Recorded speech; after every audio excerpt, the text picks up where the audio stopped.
Oh, yes! I get my favorite song unlocked.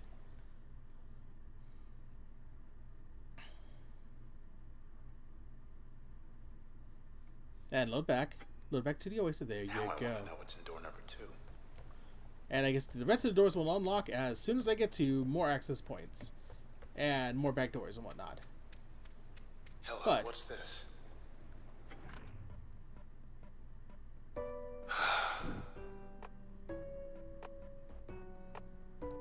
Just gonna take a minute here if you don't mind.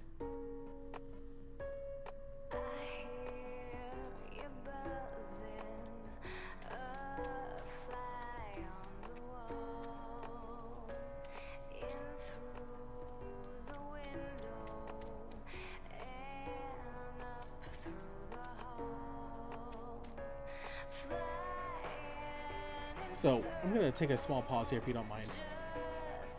I just listened to this track because this track is just the genius of Darren Korb and Ashley Barrett. And one of the reasons why I really want to get serious about music production again. Because it switches from like 5 beats to a standard 4 beat and back and forth again. And it just sounds... Actually, it goes from a 5 beat to a 3 beat, I'm sorry. And it's incredible. So...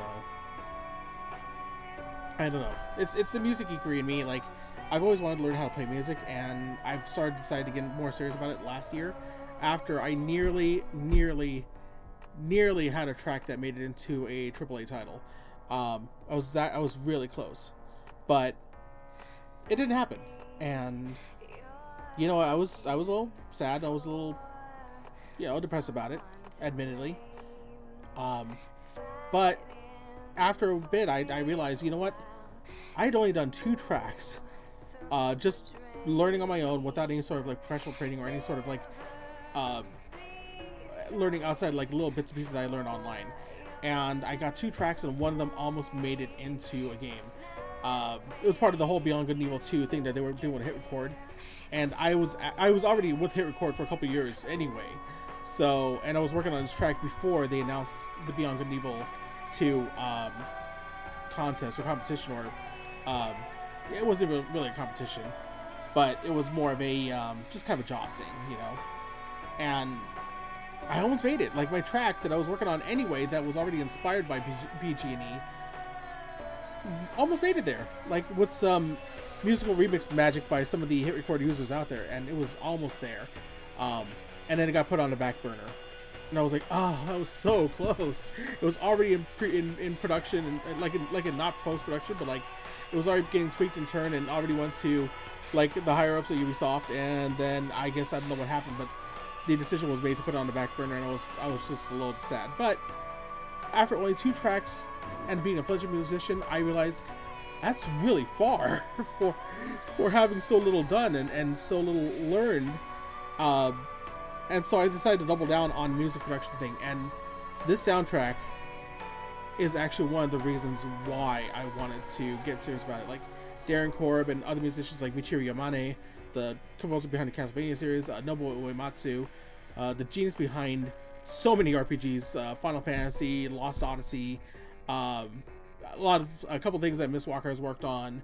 I mean, just it made me want to double down on not just my writing, which I already do. Which again, if I always peddle this on my streams. If you ever want to check out my writing, go to hitrecord.org/users/arcanevenom, ARCANEVENOM, and I do have most of my writing on there, as well as the music tracks and a couple of little voice acting clips I've done too. So I'm getting more serious about that too. Anyway, getting back to it, this is one of the games that really made me want to get serious about music production, because this game, the soundtrack is just mind-blowingly good. And I aspire to this level someday. So yeah, I'm gonna start getting more serious. Now my wrist is actually back in order too. I'm gonna start getting more serious about my music and stuff like that.